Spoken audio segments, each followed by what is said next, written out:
Today I'm speaking with Angela McClellan. Angela, thank you so much for joining me today. Hello, thanks for having me. Absolutely. And you are from all the way up in Saskatchewan, Canada, eh? And what's it like up there today? Is it It's actually very hot right now. okay? Gotcha. So similar to my weather here in Atlanta. And Yeah. Angela has two children, ages 5 and 9. She has an undergrad degree in linguistics and a master's degree in speech language pathology. She's been working in that field for 12 years, and she loves doing a lot of creative activities like writing and art and music. She's a poet and an author. She currently has one book of poetry out called "The Fires That Built Me," and she's working on another one that's coming out soon, a technological fantasy called "The Soul from the Supernova." So, in a second, tell us what a technological fantasy means. But Yeah. she loves to sing, especially musicals. She was even part of a woman's barbershop chorus a long time ago. She has a website. Please go check it out. It's called talesofangela.com. Again, I'll have the website beneath this video, but check it out. Subscribe to her newsletter there. Also on social media. All the social medias, just find her at Tales of Angela. That's TALES, at Tales of Angela. But that's what I know about you so far. Tell us more about yourself. Okay. Thank you for the introduction. Um, Absolutely. yeah, I live in Saskatchewan, Canada. It's very, very cold in the winter. It gets down to -40 or -50 at times, but Wow. we don't have snow days. The only times I can think of that we've ever had snow days where with no school is maybe when there was also a blizzard at -40. It's very rare. But in the summertime, we get pretty hot, like 30, 35 degrees today, I think it is 35 Okay. Celsius, I mean. So, Right. yeah. Right. I was going to Yeah. say that's not that hot, but Yeah, not Fahrenheit. What else? I have my 2 kids, they're 5 and 9. My son just started kindergarten this year, and I just started a new role in the school system, so that's been interesting. And, most of the time for my hobbies, I'm just writing or doing art or singing. I'm always singing around the house, but mhm. That's very awesome. very unprofessionally, yes. And what does a technological fantasy, poetry book refer to? Yeah, so I just made that term up because I think it suits it. My editor kind of called it a cozy fantasy, so that's kind of like you feel good and cozy while you're reading it. But I said technological because it also combines several sci-fi type elements. There's a spaceship in it and other technology that comes into it, but it's also a magic system. Nice. I Yeah. look forward to hearing that. I'll have to look that up. And as we can get your books on, would it be better to go through your website or through straight to Amazon.com? Right now, the Fires That Built Me is really only on Amazon, but it doesn't matter if you go to my website. There's a link there too. Okay, Yeah. awesome, awesome. Well, thank you so much. It's great to hear about that. And of course, we're here in the bigger picture to hear about your story related to Christianity. If you could take us back, how did you first get exposed to Christianity, and what was that journey like? And I'll have some questions, I'm sure, along the way. Sure. Well, I was born in Saskatchewan, Canada, and that's where I was exposed to Christianity instantly from birth, as many of us were, I think. And so I guess my conversion story was that I was 3 or 4 years old when I said, "Oh, I want to follow Jesus." And I don't really think a child of that age can understand or grasp anything, but that was accepted. Now you're a Christian. So yeah, I think that I was also the kind of kid who wanted to be very good, like, I wanted to be the good kid and not ever get in trouble, and so there's this perfectionism role that I still kind of have a little bit, but have, shed some of that, but as a kid growing up, I always wanted to please my parents and be good, and then I heard about sin, and I don't remember what age I was when I was told, like, "Jesus died because you were so bad, like, you were so sinful, and everybody has sin." And I remember thinking, like, "What did I do?" And so my parents offered that, "Well, maybe you've told a lie." And so I remember thinking this very young that that was so crazy that, if I ever told a lie, that was worth dying for. I remember thinking that, but I accepted it because I was very fearful. Um, and Mm. so I thought, I guess, yeah, I guess I do have sin. I guess I am a sinner. So that's how I grew up. And I went to church all through childhood, all through high school. How many and I was siblings very did you have? sorry? How many siblings did you have? I have one sister. She's younger than me, 3 Okay, years younger. Yeah, very cool. yeah. Also in between that time, my mother had another child who passed away at birth, so there was some trauma there for her. Mm. Um, and also, in the midst of that, I was diagnosed with juvenile idiopathic arthritis when I was 2 years old. So I've grown up with a physical disability. I couldn't join into sporting activities and things like that, like the other kids could. And so I already had kind of a different life than a lot of kids. And I remember some of the very strange, now to look back on, beliefs about disability and things like that, about how, God um, chose not to heal you, or which I just think is strange. Why would a loving God choose to leave you in a terribly afflicted body? Um, and especially as a kid, I really didn't get that. And I was in healing services because my parents, of course, this was devastating to them. So I remember being in churches and having elders praying over me and anointing my head with oil. And I didn't like it at the time. I think it was quite traumatic, honestly. And I felt tense having these people around me and praying over me. But also, in my belief, at the time, I was very innocent and open.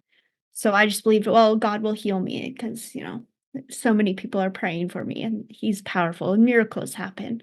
So, Was yeah. the majority of the anxiety like that big question, like, is God going to do it now, or is he going to make me wait longer? Like, was it that, or just the expectations of the community that they're waiting for something big to happen, and you need to make sure that you're not sinning to make sure you can accept God's blessing, or like how was what was the motivation for the anxiety? Yeah, that's a good question. I think it was partly the spotlight of people putting so much attention onto me that I didn't necessarily want. Well, I definitely didn't want. I was not a very outgoing person at the time. Um, so it's like having all this attention on me for the reason being, oh, well, you're not good enough. And so we have to like take this aspect away from you in order to make you like more holy.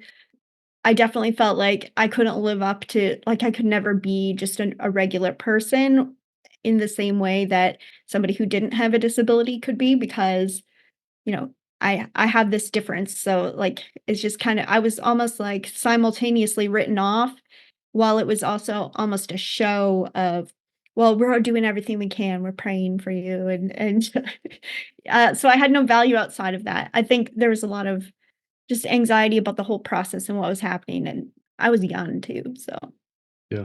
Hmm. yeah. That's an amazing journey. It's a crazy way to start life with all that pressure and all that the questions of what is God up to, and what part do I Mhm. play in the healing. Now, I do want to go back to your story as relates to God and the Christianity in a second, but just if you don't mind, just for the context, I don't know what your particular medical problems. I don't know what that would look like. Can you just explain briefly what does that what is it called again, and what does it do to your body? Yeah, so juvenile idiopathic arthritis is just arthritis that starts in childhood. And so it damages your joints. It's when your body attacks, your own immune system attacks the joints. And so that affected every single joint in my body. So jaw, like finger joints, wrists, elbows, everything. Everything was affected. Of course, I had the most severe kind of type of it. So sometimes kids will just have like just their knees or things affected, but mine was very, very severe. So then that limited how much physical activity and things like that I could do. And also, I have trouble now that I'm older. I have trouble walking around for long distances and things. Yeah. Gotcha. So you could do some things. It was very limiting. Yeah, and I still like I type very quickly, like 70 words per minute or something, but and I can still do a lot, but there's definitely activities I can't do. Gotcha. It's interesting thinking, going back to the purpose of our interview, the relationship with God, how there's a lot of verses that almost indicate that God specifically does give you ailments as a result of your Mm. sin. Did Yeah. you get tempted to think as a child that maybe I deserved this, like this was punishment for something I did wrong? Interestingly, there was some cognitive dissonance there with my parents, I believe. So my mom always told me, "Oh, well, we know it's not because of sin." Like, because there's that passage, I think, I can't remember what it says exactly. There's some type of passage about it's not the sins of, or it has nothing to do with his father. The blind man, I think it was, or the lame man. I don't Right, right. remember. The blind You man, know yeah. what I'm talking about, hopefully. Yep. Yeah, my mom always told me, "Well, it wasn't because of we know it's not because of any sin." So then I do remember questioning, "Well, why?" Because that doesn't make sense, but also I was encouraged to just be, "Well, God's ways are higher than our ways, so we don't understand everything." And so I think in my mind, for a long time, I really just accepted things like, "Oh, I don't know what that means, and that's okay." Which isn't totally an unhealthy thing to think because we don't understand everything about the world, but it also made me just write off some of my questions and not dig into them very much. Yeah. Hmm. That's any way you cut it, it's a heavy weight for a child to bear. Going Mhm. back to your story, when you were giving your life to Jesus as a young child, did you feel like you had a sense of regardless of any medical issues, regardless of anything else in life that was hard, like, did you feel like you were truly sensing that you had a relationship with God? I remember there were times where I felt very overwhelmed with emotion about it, and I recommitted my life to God several times throughout my life, I think, because I would go to Christian Bible camp in the summer, and there would be those, what do they call them? Cry nights, where the big conversion night where everybody is pulled into this altar call and you give your life to God. So I would do that over and over because I don't think I would always feel like, well, I don't really feel that close to God right now, or maybe I've let it lapse. And so I would have to redo it. And I had to do that, or I didn't have to, but I did that many times throughout my life, probably again as a teenager too. Did you feel like you were able to eventually, sort of as you grew in your faith and matured a little bit and learned more about the Bible, did you feel like you were able to rest in just this confidence that you were right with God and everything was good there and that you were obviously going to go to heaven when you died? Did that kind of become a safe place for you? I think yes and no, because there was always a question in my mind, well, what if something went wrong? Because there was always that teaching of, blasphemy. There was something that was unforgivable, the unforgivable sin. And so I was always in constant fear, like, what if I accidentally commit the unforgivable sin and then I can't go to heaven and it doesn't matter anything else? And I was terrified of the rapture. That was a big thing too. I actually remember moments of I think it was a train, but I thought it was a trumpet sound, and the way my body reacted is very much a trauma response, and I remember shaking and just being so scared, and I had recurring dreams of the rapture. Yeah, and being left behind, of course, so, yeah. That is so sad. I can relate to some of that. I didn't have Yeah. the kind of trauma response you're referring to, but just that overarching sense of the what Mhm. ifs. And I was always kind of more afraid of well, I don't know if it was for myself or for other people, but just like what would the tribulation look like? How bad was Yeah. it going to get? And I didn't think I was going to necessarily go through it based on our interpretation of it in our church. But I just thought it's really sad that that's coming for the earth. And what of my friends that aren't really saved? They're going to have to go through it. But yeah, Mhm. it's a lot to think through. Now, did you ever have any sense of healing from the medical issues that we're talking about? Did that ever come, or did you like even No. not necessarily like in a miracle sense, but just did doctors find some ways to make it better? No, in fact, I've always had been going downhill with that condition since the very beginning. It never got under control. There was never any medication that really helped slow it down significantly. But I was also a very optimistic person, and I think I still am. So I'm very resilient, and I'll just bounce back from things that would be pretty devastating for a lot of people. And they were devastating for me too. But I just had this way of being like, well, I'm still here, I'm still going. And then at the same time, I was still very on fire for God. I remember trying to, because it's kind of like what you touched on with that's so sad that all my friends would go to hell if they don't believe. And I remember thinking that for my friends, like I have to tell them about God because I don't want that to happen to them too. So I was still very like on fire. I was very happy despite things happening, but I never had a healing. Like I never had better times really. I had surgeries in my high school years as well that would have taken me out of school for periods of time and just yeah. Mm. Did that experience ever make you kind of feel distant or angry at God because of like, God, why wouldn't like this would be so nice to be free of this? Like, why won't you just do this thing? I could even do, arguably do more ministry or do more charity work or something for you. Like, I could be more active for the kingdom if you just let me have a body that worked better. Did that ever come in the equation, or did you feel like you were okay with it with between you and God? Yeah, I didn't have that at all until I was quite a bit older, where I started to think those things. But as a kid, because it was, I think maybe just because of the young age that it started at, it was just part of my life. So I didn't really know anything different. So no, I never really had that, oh, angry at God moment. Later on, I thought that's kind of, I had questions later on, but not as a child or a youth. Mm. And going back to your story now, I've asked a lot of questions, but maybe a segue back to your story, and I'll let you continue. But could you kind of kick us back into your story with maybe some descriptions of what it was just like between you and God in your private time with prayer and reading the Bible and worship? Like, what was it like with just privately with, as you and God got to know each other, as it were, as we used to kind of talk about? He's your heavenly Father. He's the love of your life, here and forever. What was it like just growing in your relationship with him? I was very into doing devotionals, and I would take very detailed sermon notes as well. I've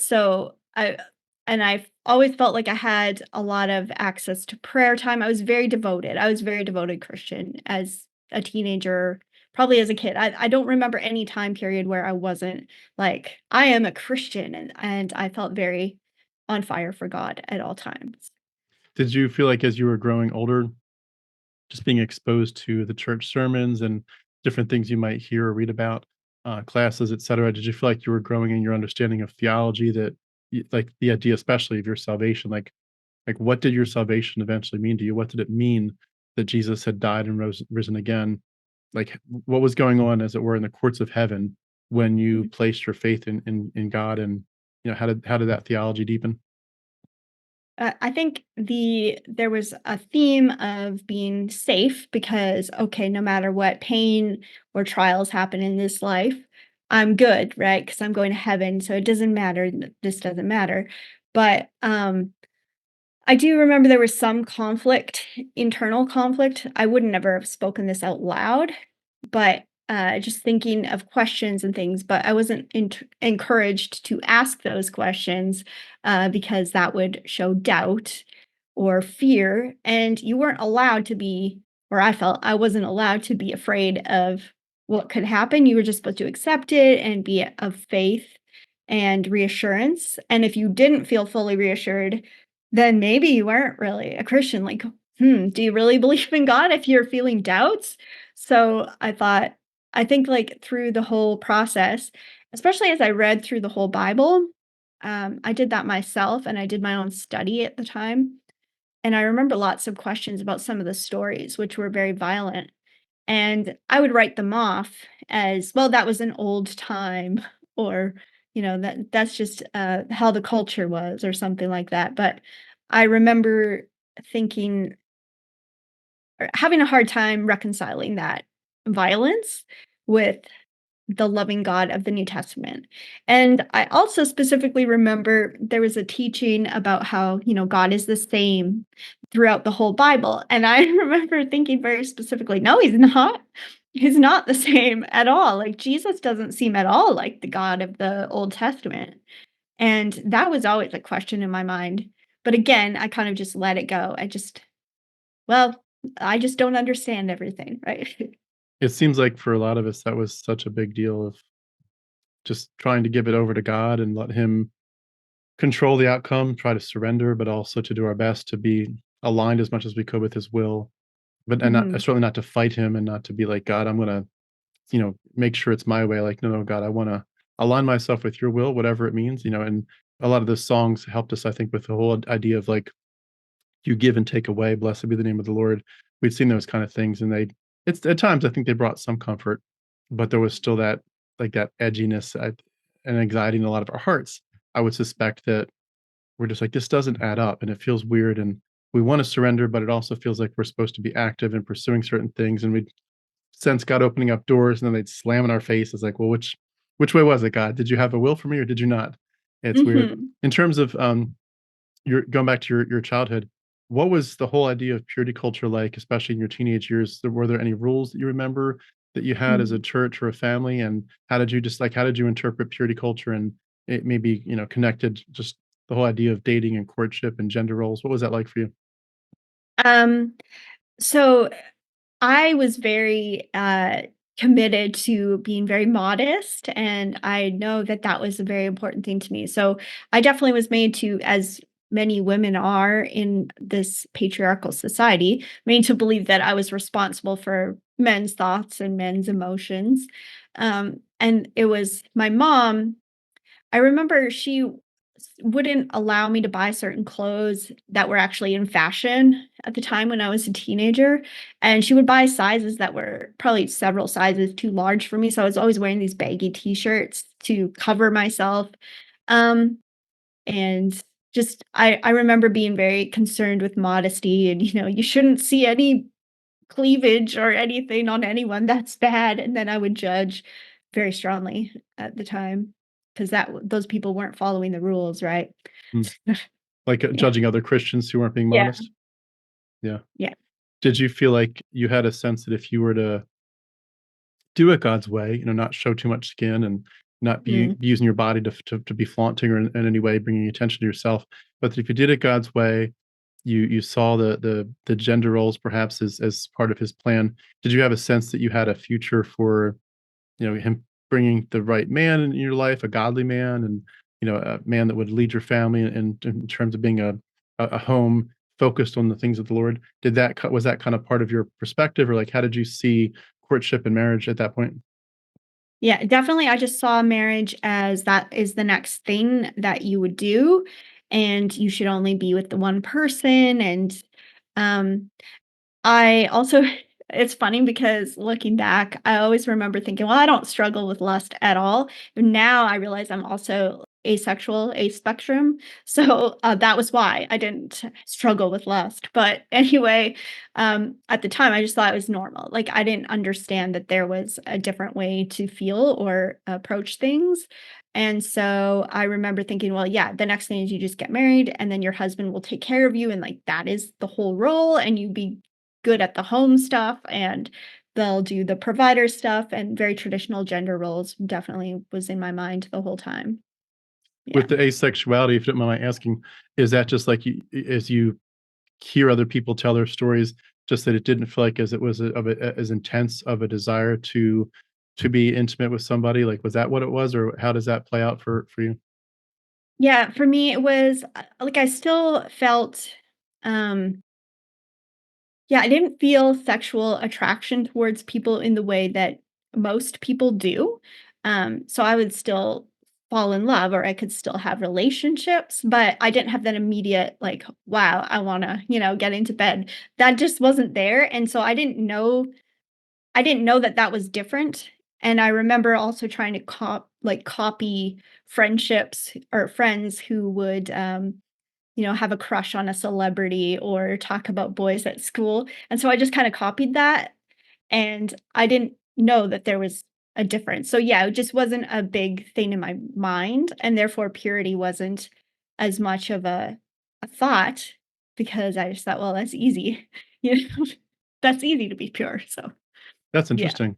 I yeah. never thought about it quite in that perspective, but that's really a new thought for me. Just the idea that there were people who probably on the outside were able to keep the rules a lot easier because it maybe really wasn't a struggle for whatever Hmm. reason.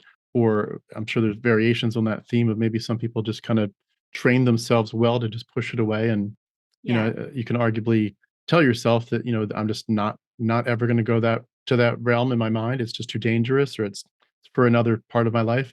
And whatever way we would do that, take those thoughts and, like, sort of take them captive, to Hmm. Christ as we did. But it's interesting.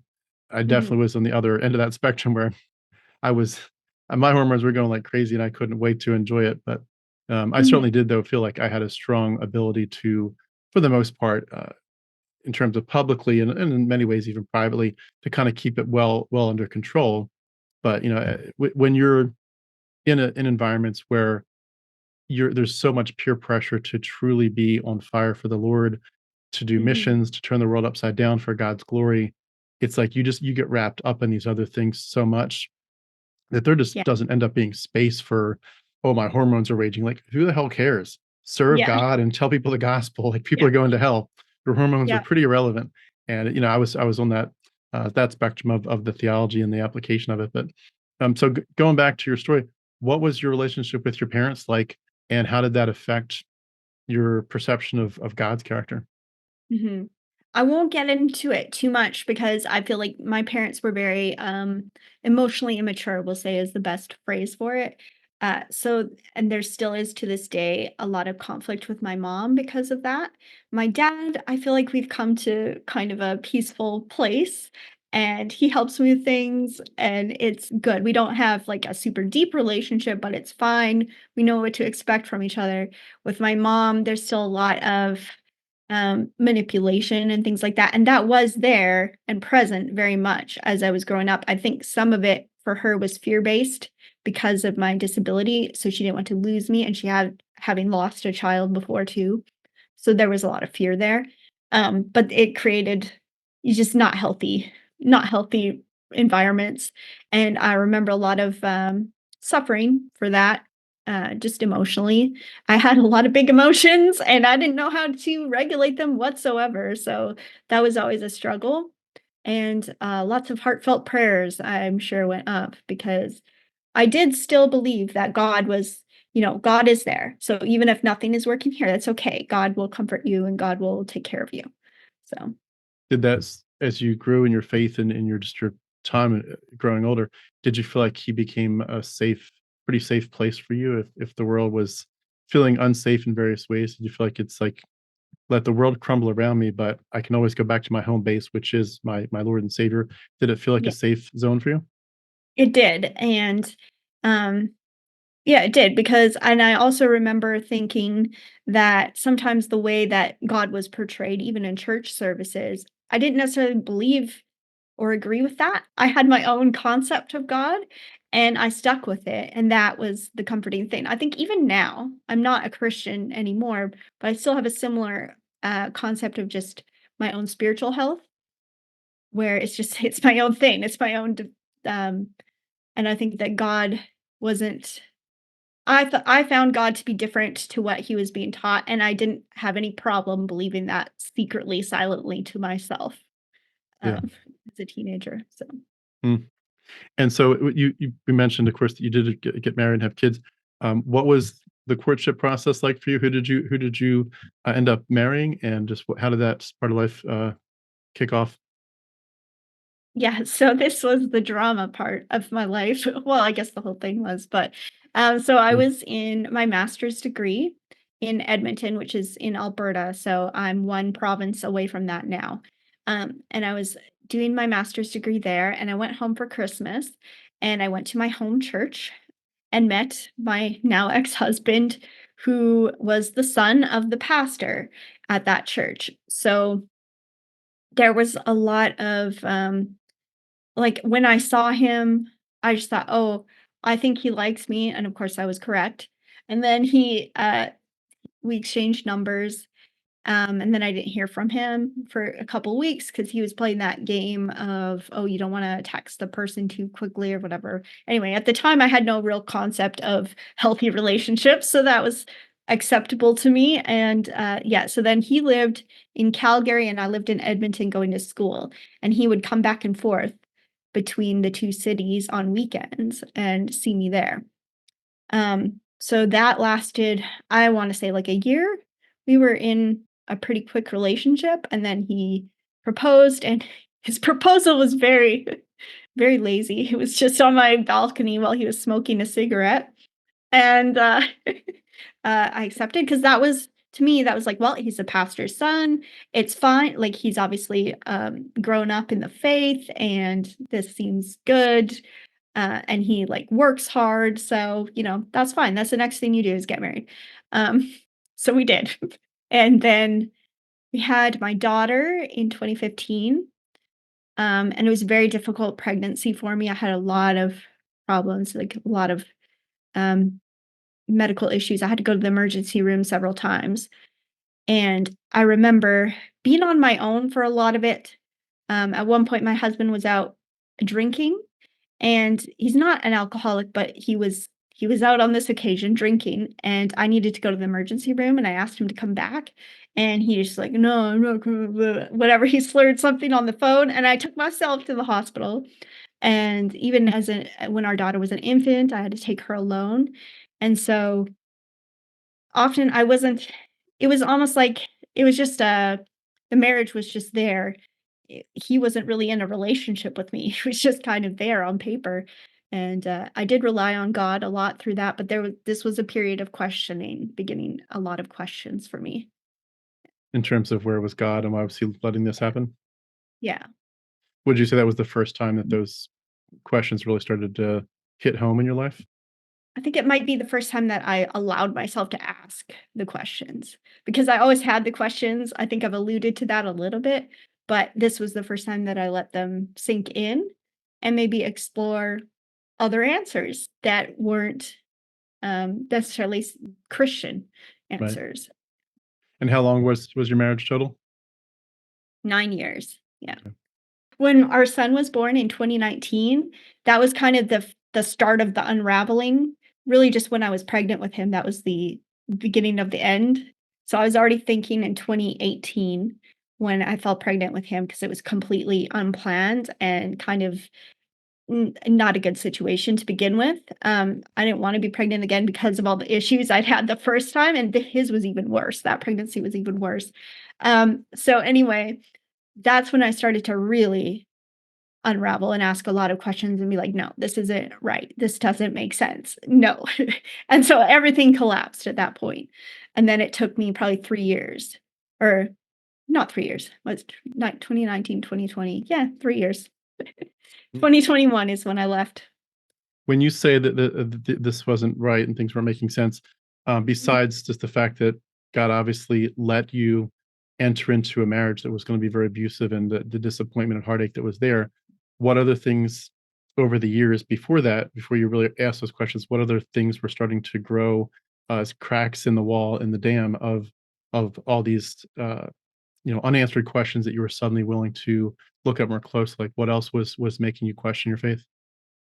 I think it was really kind of a sudden pulling apart of everything. So it happened very quickly. While I may have had distant questions before 2018, it was 2018 that I really started to think, no, something just doesn't feel right. Like this life that I have, it doesn't make sense.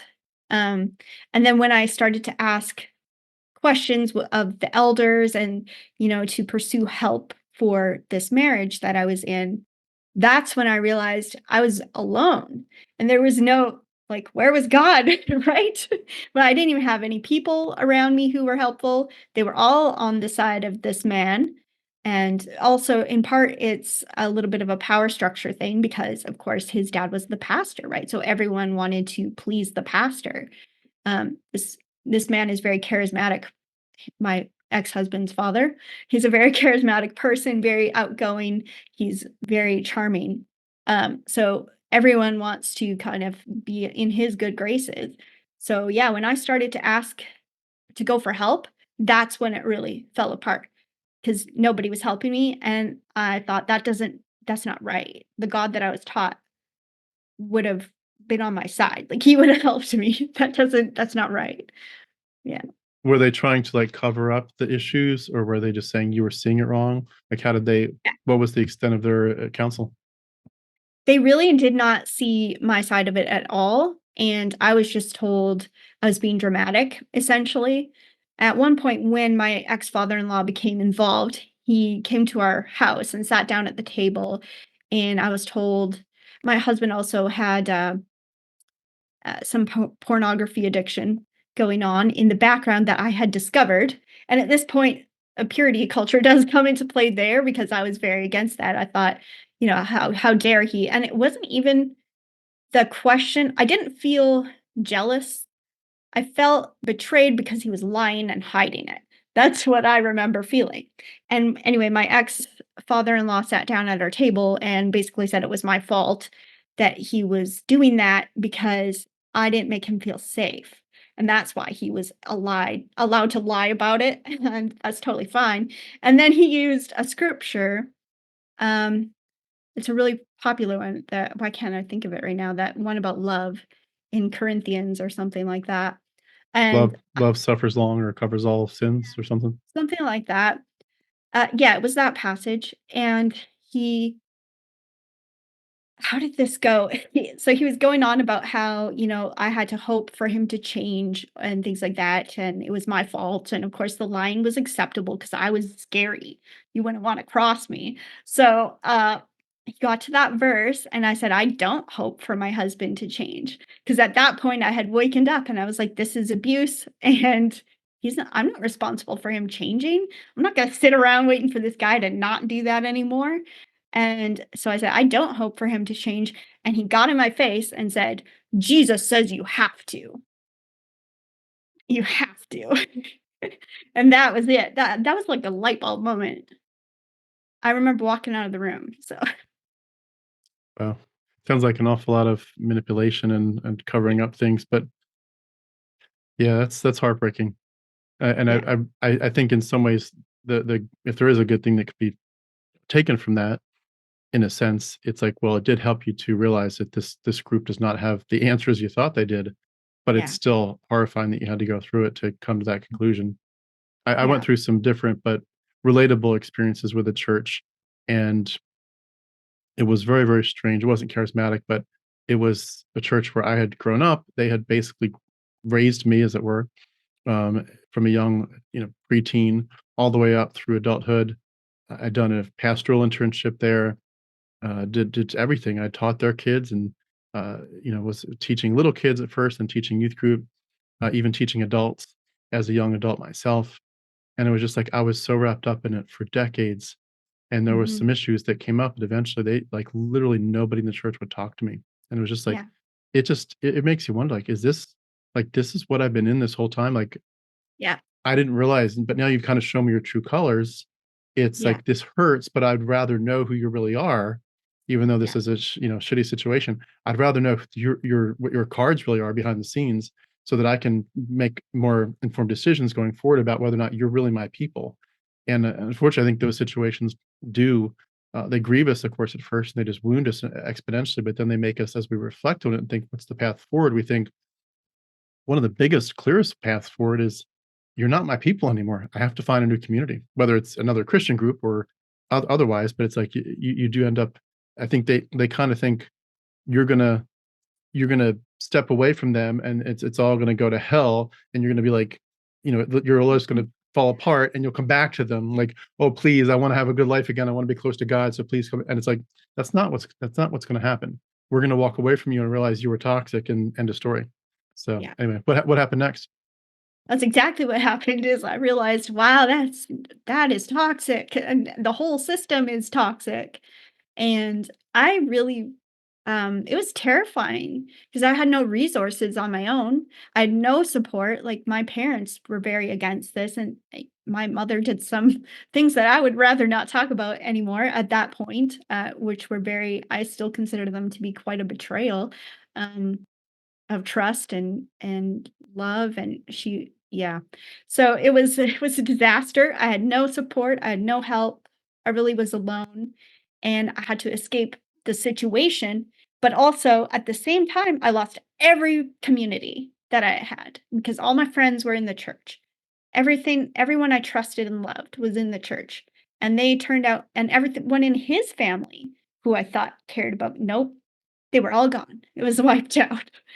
So I had 0 people, and it was terrifying to have to leave the moment that I realized I needed to leave, like, urgently from the house. Um, I just made the decision very spontaneously and I got out. But that was, like, probably the hardest thing I've ever done because I had no support, and that's when everything fell apart completely. I realized these people are all in this system, and I thought that way.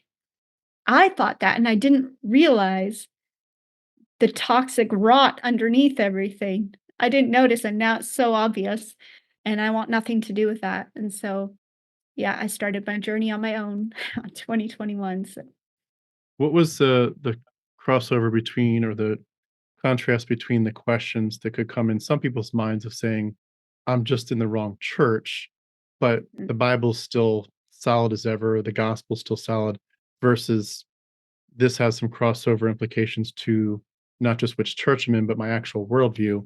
Uh, mhm, like, were you tempted to say, this has nothing to do with God. God's not at fault for because humans are making bad decisions. God isn't toxic because humans are toxic. We know humans are toxic. That's why he sent Jesus. That was clear from the very beginning of the gospel. We're all bad. We all fall short, including pastors and churches. So how did it go from like this church has some really bad teachings and cultural dynamics to actually deconstructing Christianity itself? mhm. Because in part, they were telling me that God believed those things, that this was the nature of God, and I was going against God's nature. And so in my mind, if that is God and I'm this, and I know this is so wrong, then I can't be part of that. Like that just it doesn't work. It doesn't come together. And so that was part of the whole thing. And also, we had been a part of many different churches growing up because I remember my mom kind of leading the way actually in which church we would go to. And it was always, well, they're bad, and we'd have to go to a new church. Oh, they're bad, and we'd have to go to a new church. And this happened several times. And so I'd already seen many different churches of different denominational within evangelical Christianity. So different beliefs, but they're all kind of the same though. Different, but the same. And so I already knew that it wasn't just the church. This is baked in to theology of Christianity. This was the whole thing. And I was also deconstructing patriarchy at that time and other concepts like racism, misogyny, things like ableism, all kinds of different structures. They were all crumbling at the same time. And I realized how connected everything was. The way the church dynamic is, it's literally built on this patriarchal society. And so I just couldn't have it anymore. It just didn't line up at all with how I Hmm. was thinking. Yeah. What were the last few months and weeks and even days like as you slowly got closer and closer to being able to say the words, I guess maybe at first in your head and eventually verbally, but to say the words, "I'm truly not a Christian anymore. I'm out. I don't think this is real." That was a little bit of a process, 'cause when I first left my ex-husband, there was also the trauma of leaving, and so once that kinda pushed out, I maybe still had questions. I was like, "Well, maybe, universal salvation or universalism or whatever that concept is in Christianity, maybe that's more me," and then slowly I realized, "No, I don't think I'm that either," and it was a little bit of a process. It was kind of a slow letting go of just it doesn't have to be the answer, and I'm not going to hell. I don't believe in hell any longer either, which, that was a big one to break because that's so fear-based, and it's so built in, as a Christian. So, it Did you just ever have any relapses where you did think maybe this is Satan getting me or my selfishness, pride, whatever getting me, and I really am on the way. I'm literally walking away from God and backsliding or whatever they'd call it, and I'm literally damning myself in this process. Did you ever fear that? I definitely still have those thoughts come up from time to time, Still? but just not as often anymore, not nearly as often, but occasionally I'll just think, "Maybe my life is having this hard trial because I'm defying God," and then I realize, "No, no, that's your old thought, that's your old belief." Um, so I'm able to move past it, but I think that came up a lot in the beginning, like, "Maybe I really am, maybe that's why things are falling apart," and then I would remember how actually things were never really great. And that was when I was a Christian. Like I was devoted to God and I believed in him and I followed him faithfully. And my life still had that drama. So it's not different now. Like it's not because I made God mad. This is just life, it's part of life, and I need to learn how to manage and regulate and live a more peaceful life. Yeah, for sure. When Yeah. you what was the approximate time frame or, date when you did fully deconvert? Mm, I would say between 2021 and 2022, that's kinda when I Yeah. ended all of that. Probably 2022 because something happened in August 2022.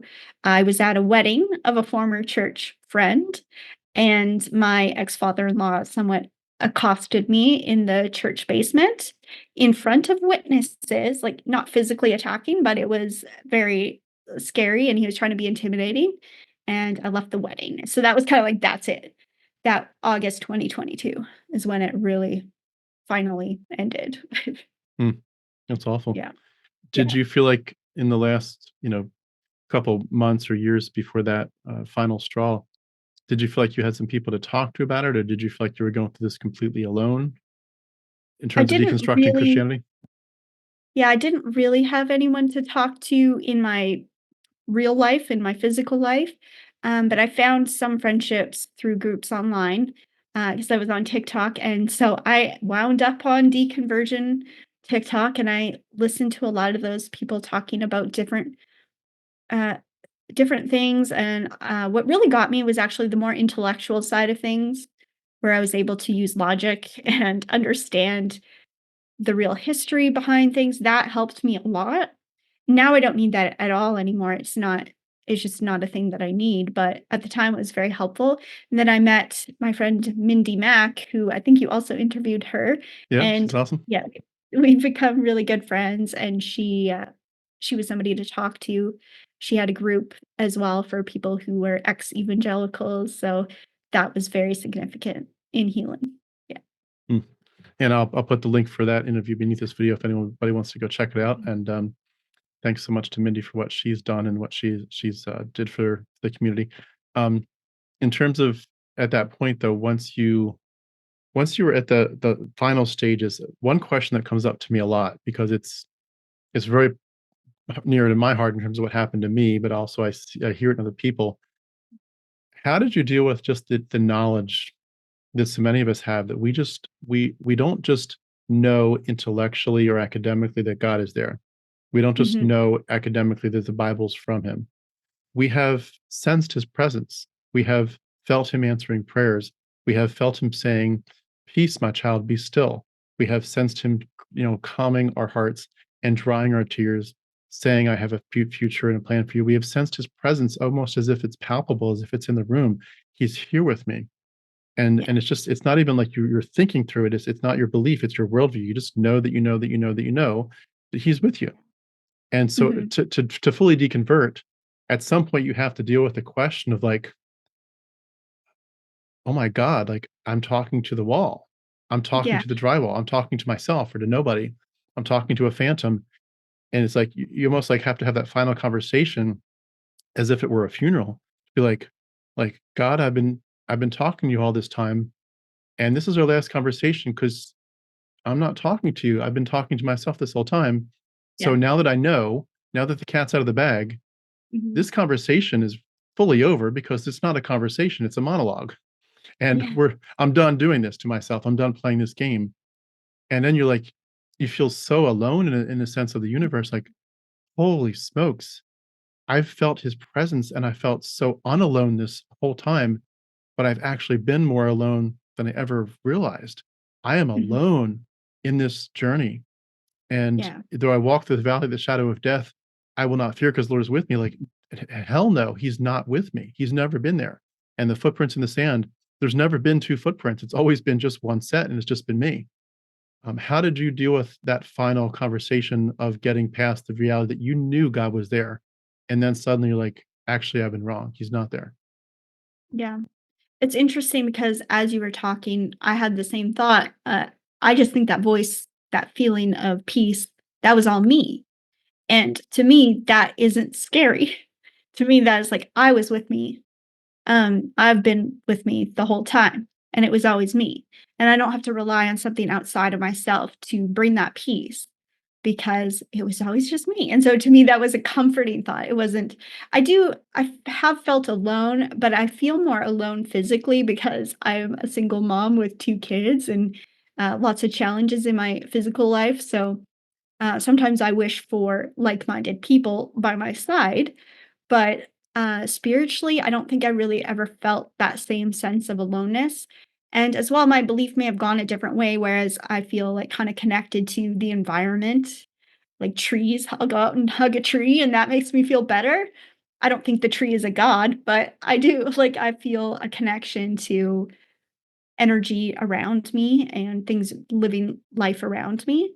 So, in that sense, I never really felt loneliness in the spiritual sense. But I think when you are first deconstructing, there is kind of a darkness that you go through, pretty intense darkness that does feel isolating. But I came out of that and I felt a sense, not that there's a God out there that I have to go to, but just it was me all alone, and that's good. Yeah. Yeah, it makes you realize you've been stronger than you thought this whole time. Yeah, You've been told and telling yourself, "Don't trust yourself," and you've realized that all the time you've been trusting in the Lord, you have been trusting in yourself, really. exactly. Yeah. Yeah. It can be a confidence booster if you see it the right way. Well, what once you deconverted, how long did it take you between when you first said that in your head to when you actually verbalized it to anybody? Um, I don't know. I think I mostly processed it internally for a pretty long time, maybe a year. And I may have shared some of it. I start to talk more freely about it now, like in the last year. So, and I don't talk with the same people that I used to talk with. So it's also a very different conversation. I'm not having to go through all of the past stuff because the people I talk to now are of like mind. They think kind of openly and using your intuition and things like that. So I don't know if I ever verbalized my process that much. Um, a lot of it was internal and maybe it comes out in different ways, right? Because I think how we act and what the things that we say are reflections of what we believe. So maybe that's how it comes out now, but not directly. I don't necessarily directly talk about it all the time. Yeah. Did you when you did eventually verbalize it and Christians kinda heard about it, what Mhm. was their response like? Did you get people trying to pull you back, or were they just angry at you, or what was that experience like? I really only ended up telling my parents, like, I'm not Christian anymore. I'm not a believer anymore. And they pretty much took that as, well, now they have to pray endlessly for me. So I'm sure they're still doing that. And that's just fine. Like it was something I needed to get out into the open. So they're not, well, is she not? Um, it's like I'm not. So, but I don't think I ever really go to people because I don't really trust people who are Christians. I don't necessarily trust them with that information Yeah. of my eternal soul. Like, you don't get to know the status of my soul. Yeah, So, agreed. And yeah. it's helpful too, I think, to recognize that they're going to many of them are going to either look down at you or be rude, Mhm. or they're gonna make an assumption that like, "Okay, well, you need to explain yourself," and it's like, I don't need to explain, I don't need to talk about it if I don't want to. I Yeah. might, but I might not, and it's like, but I don't owe you anything. I don't have to explain where the universe came from or, No, how you talk through the discrepancies in the Bible, like, I don't have to defend it all. I can just say, "I'm just done." And that's I think that was part of it too. I got questioned a lot at the beginning, like, "Well, what do you believe now?" Like, "I don't know. Who cares?" Like, I don't need to know. yeah, It's not important. I don't have to replace it with something else equally toxic. And I think I'm less inclined to jump into a new belief without really examining it now, too. mm, that's a great point. Yeah, I think of it as just the sensitivity and the meter in your head that kinda goes off, that's like the red flags flash a lot sooner, and Mhm. it's like, I know that for some of us, people might ask, "Well, did you," you might have discounted Yahweh and Jesus, but did you investigate, Islam and Allah? Did you investigate Buddha? And it's like, well, no, and I don't think I need to. I might just Mhm. for kicks and for curiosity at some point. I might learn more about those religions, But if you're telling me that these frail human people, especially from thousands of years ago, that knew far less than we know about the universe now, if those people were making this up and then establishing themselves as an authority, and there's a lot of themes that keep on coming up, Mm. blood magic and scapegoating and Trinity, even the Trinity, even the Virgin Mother. A lot of these themes keep on coming up. It's just like, I'm Yeah. sorry. Like I think there's nothing there for me, and I think to me too, it helps when you realize just evolutionarily that we do come from animals, and that we are animals. We're evolved animals, very conscious compared to the other animals, but we're still animals. It helps in a lot of ways to say our place in this is much more clear than it ever was when we were Christians, and we're I don't think I could be wrong, but I don't think lions or ostriches or snakes or frogs, I don't think they sit around thinking, "What's the purpose of my life, and is there a God?" No. They just live according to their instincts, and they live the way that it feels like is the best way to live. And we've made it our consciousness has made it so interesting, but also so complicated. And in some ways, there's a real joy in just saying to yourself, almost like you're talking yourself down, like, "Consciousness, shut up and let me just enjoy my life. You're Yeah. making this way more difficult than it has to be." And it's Mhm. it's not. I don't have to look for some outside purpose constantly. I might make one that purposely, means something to me personally, but Yeah. that doesn't mean everyone else has to think the way I do and take my purpose, or vice versa. And it also doesn't mean that I have to stop there. I can kind of evolve that purpose, um, as I grow in my understanding of the universe and of my life. But it's so freeing to step back from it all and just be like, this is so different than what we were taught, and just it's not a belief system issue anymore. It's a worldview. You're like opening your eyes for the first time. Yeah. As you got to that point, what were some of the issues that became much bigger for you in terms of either healing from religious trauma or just reclaiming your identity? I think that is actually a really key piece is the whole needing to have a destiny or a purpose, like this higher purpose. I was still kind of seeking that until more recently in the last year or so, maybe a little less, where I feel like actually I think my purpose is just to be. I don't have to do anything. I don't have to be anything specific. I can just be. And so a lot of that's still reconstructing itself. I still have this tendency to be like, well, I don't know if I need to do this and that and everything to fulfill my purpose, but there is no purpose. Which at first can be kind of a devastating thought if you've always thought you were chosen to be God's child and all of this. And now you have no purpose. And a lot of people would say that's fatalistic.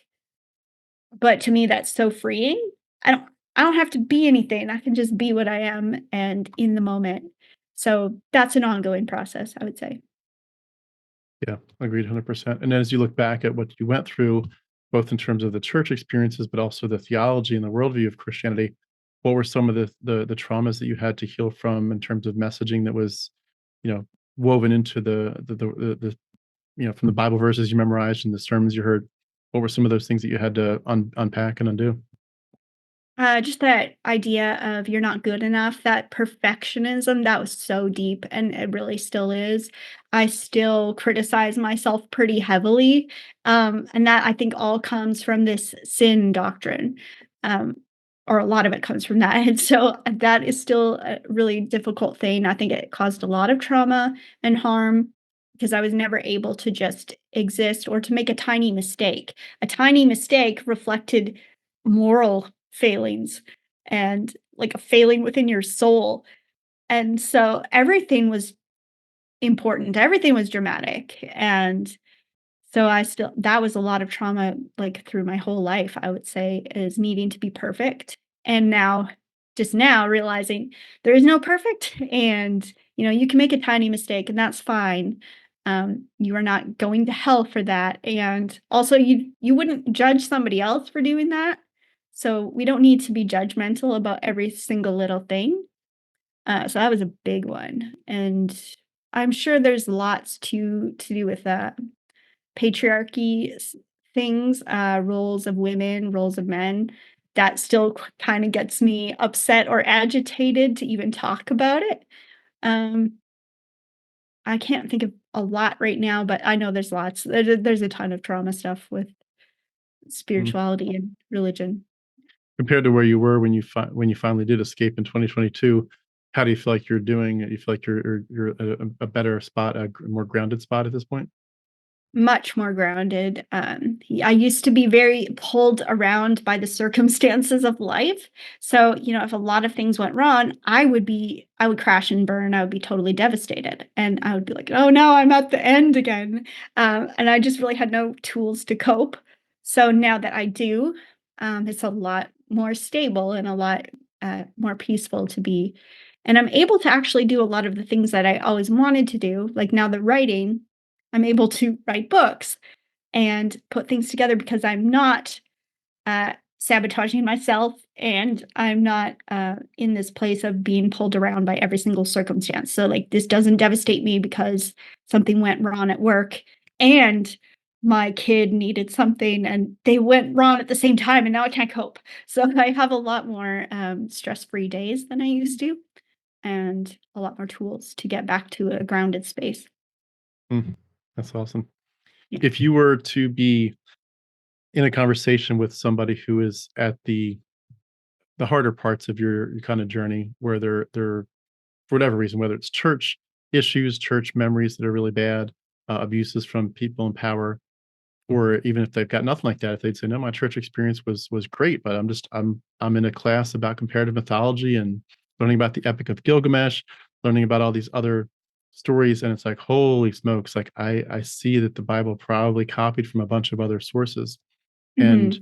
that's changing everything. Or I'm learning about evolution, and they're at a spot where they're kind of saying, it feels like the curtain for the wizard has been pulled back, and I can see there's a wizard there, and I can't go back to this blind faith anymore, and it's really, really scary because I'm like, I don't know where I'm gonna land. I don't like the idea of nihilism. I don't even like the word atheism, perhaps. I'm really scared, and if I ever even vocalize this stuff to people, all hell could break loose. I could lose my relationships with this person or that person, and it's just really, really scary for them. What Yeah. advice would you give to somebody who's looking down that quarter of deconstruction, deconversion, and they're just at the beginning, and you know what they're about to go through in some ways? What advice would you give them? I would say just to acknowledge it is scary. Like that's a real fear that could come true that you would lose those friendships and those people, and it can feel really devastating. And that is still valid and real, even if you choose to leave those systems behind ultimately. Like you're going to go through a grief because those were people who were meaningful to you.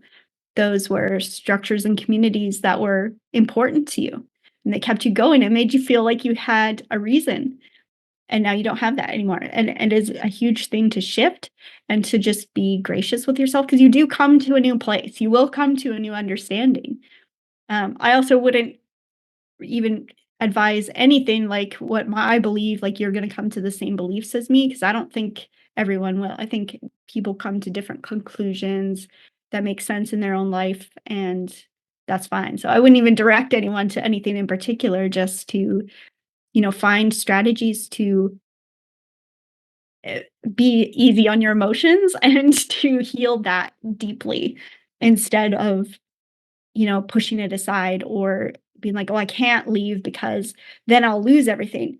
Well, you might. The reality is you might lose those people, but you will find new people that align with you and your new beliefs as you go. Yeah. Good advice, good advice, and I think just realizing that a lot of people are going through it and have gone through it, it does get better, and, Mhm, you might some people might need to get to a counselor, you might need to get to some kind of group therapy or something, but regardless of what path they go to for support and healing, just to remember that it's just because it feels like so much is kinda crashing down, there is light at the other end of the tunnel, mhm, and it does get better, and, a lot of people will strongly testify that when they compare the peace and even the joy that they had in Christianity versus the current peace that they had on the other side of deconversion, that mhm. it's not just that it's like equal or replaceable. It's like it's not even comparable. It's like, oh my gosh, I'm free. Especially like with you, what you talked about, where you feel this pressure to be like, I feel worthless, or I feel like I'm not measuring up to God and we've all fallen short.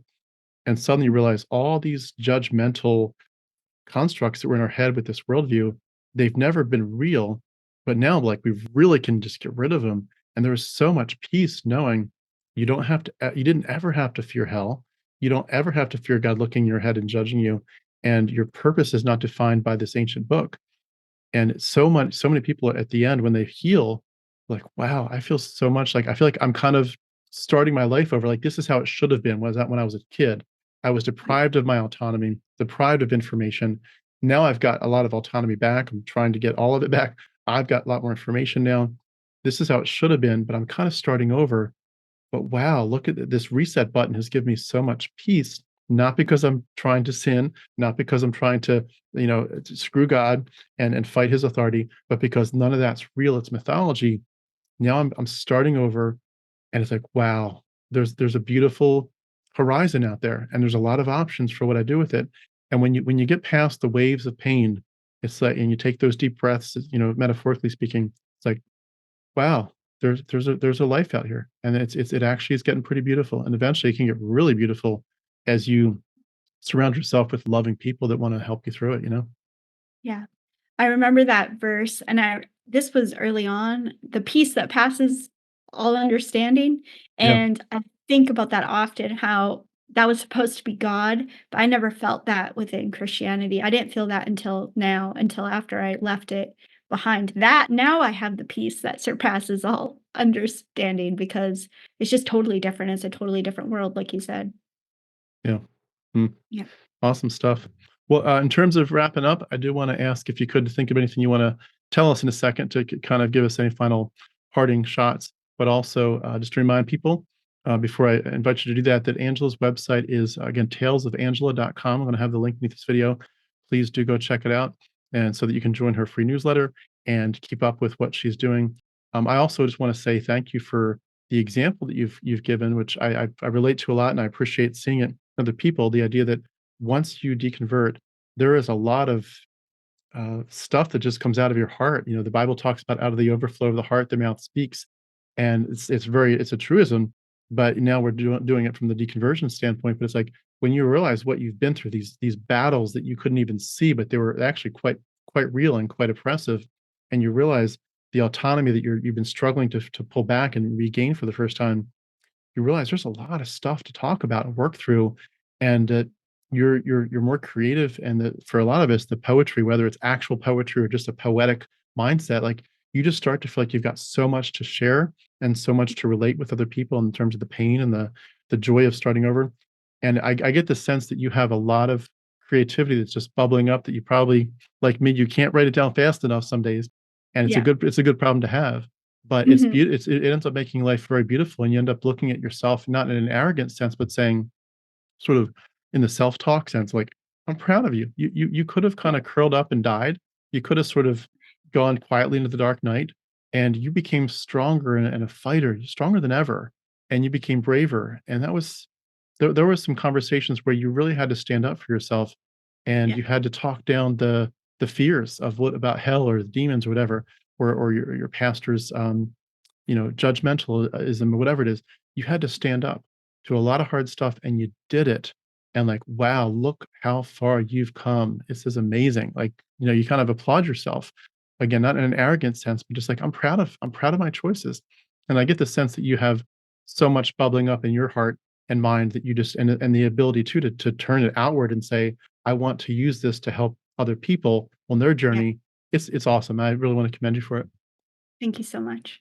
Can I plug my book? Please, please, yeah, plug all your work. So I've got my poetry book, The Fires That Built Me. A lot of it, it's not all deconstruction and everything, but a lot of it follows my heart process through the whole thing of the collapse of everything and there's this total darkness in the beginning. You can kind of feel the theme throughout, and then this growing hope that comes out. So by the end of the book, the poems are a lot more, looking up and looking to the future and having some hope again. So that was really cool to be able to put that out and to like verbalize my process in that way. that's how I speak, is in poetry. That's really where my heart comes out. So That's please check awesome. it out. That's awesome. Is the soul from the Supernova book, is that going to have anything to do with deconversion, or is that a different topic entirely? It is not really to do with deconversion, but it does deal with topics of identity and restructuring belief systems. And you do see some of the characters, feeling worthless and then having to work through that internally and with their found family and friends. So Mm, similar themes. I love it. Love it. Well, was there any other questions that we didn't get to, any other topics related to your story that you wanted to wrap us up with? And then I'll take us to the end. Just I've been able to explore different spiritual beliefs outside of Christianity as well. And Mindy and I uh, tried to put together a project earlier. We've been kind of working on it for years, off and on, of an oracle deck, which would be like totally demonic under Christian circles. But we were taking words that Christians used a lot, like grace and peace and devotion and purity, and then restructure, or like reclaiming those words, I should say, for just your own spiritual growth, your own peace and understanding. And I'm drawing all the artwork for it, and it's been very healing. So we don't have a way to put that deck out yet because we don't have the funds for it, but we're working on it slowly, and it's kind of exciting. So That's art awesome. has been very healing. Yeah, it really is. Well, Yeah. it's awesome stuff. I love it. And please do, keep in touch, especially as you write more books, and we'll put them on blast. And if you start to do a YouTube channel or something, Mhm. keep us in mind so we can keep in touch, and also to drive people to your platforms. But thank you so much. This has been great. I'll just wrap up by saying we've been speaking with Angela McClellan. And Angela, it's great to hear your story. Great to get to know you. Really appreciate your bravery and all this, and appreciate your telling us all about it today. But I look forward to doing it again sometime. And thanks again. Have a great day. Thank you so much for having me. Absolutely. Thank you.